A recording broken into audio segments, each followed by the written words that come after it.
अखिलेश ने दबा दी बीजेपी की दुखती नब्ज, दे डाला ऐसा बयान। संसद में चढ़ा तापमान, अयोध्या नरेश भी देखकर सन्न, मोदी के सांसदों में मच गया हड़कंप। ईवीएम नहीं बैलेट पेपर से हो चुनाव, अखिलेश ने उठाई सदन में बड़ी मांग, कांग्रेस भी हो गई परेशान। एसआईआर पर खोल कर रख दिए अखिलेश यादव ने इस बार धागे। एसआईआर पर छिड़ी सियासी तकरार, अखिलेश ने रख दिया बीजेपी की दुखती नब्ज पर हाथ। यह हैरानी की बात नहीं, सच है, क्योंकि इस बार अखिलेश यादव ने सदन में ऐसी दहाड़ लगाई जिसने मोदी के सांसदों को भी परेशानी में डाल दिया है। एक और जहां एसआईआर को लेकर सदन में माहौल गर्म था, तो दूसरी ओर अखिलेश ने न सिर्फ सवालों की बौछार बीजेपी की मोदी सरकार पर की, बल्कि चुनाव आयोग को भी सवालों के घेरे में लाकर खड़ा कर दिया।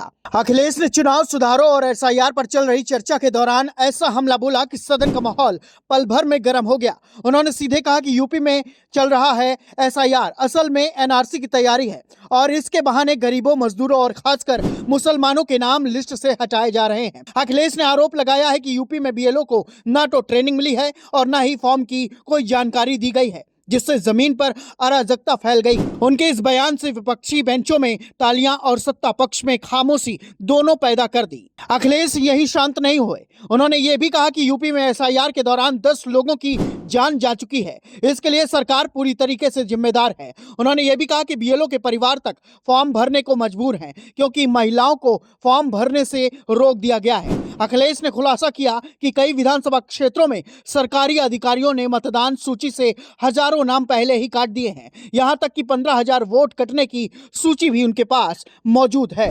अखिलेश आगे बढ़े और कहा कि यूपी के उपचुनावों में बीजेपी ने सिर्फ वोट चोरी नहीं बल्कि वोट डकैती भी की है। उन्होंने फर्रुखाबाद और रामपुर के उपचुनाव का उदाहरण देते हुए कहा कि पुलिस को वोटरों को घरों में रोकने का निर्देश दिया गया था। उन्होंने चुनौती दी थी कि जहां बीजेपी उपचुनाव में जीती है वहां 2027 में जीतकर दिखा दे। मैं दावे से कहता हूं कि एक भी सीट नहीं जीतेगी। यह बयान सुनते ही सदन में हंगामा मच गया। सबसे बड़ा राजनीतिक झटका तब लगा जब अखिलेश ने ईवीएम हटाकर बैलेट पेपर से चुनाव करने की मांग रखी। उन्होंने कहा कि दुनिया में कई विकसित देश, खासकर जर्मनी, ईवीएम को असंवैधानिक मानते हैं, इसीलिए भारत में भी चुनाव बैलेट पेपर से होने चाहिए। उन्होंने कांग्रेस के इस सुझाव पर सहमति जताई और कहा कि चुनाव आयोग की नियुक्ति प्रक्रिया बदले बिना कोई चुनाव सुधार सफल नहीं हो सकता। उन्होंने कहा कि लोकतंत्र तभी बचेगा जब चुनाव आयोग निष्पक्ष और सरकार के दबाव में न झुके। उन्होंने यह भी कहा कि जब वे युवाओं को मोबाइल देने जा रहे थे तब भाजपा ने चुनाव आयोग से रोक लगवा दी। उन्होंने सिस्टम पर सवाल उठाते हुए कहा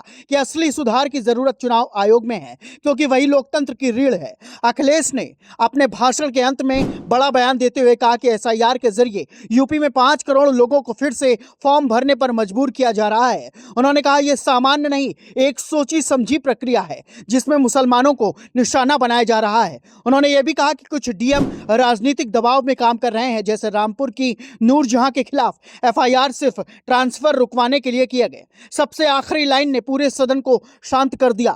लोकतंत्र बचाना है तो चुनाव आयोग को मजबूत बनाना होगा, नहीं तो चुनाव सिर्फ मजाक रह जाएगा। ये वो बयान है जो सोशल मीडिया पर चर्चा का विषय बन गया है और सियासी तापमान चढ़ गया है।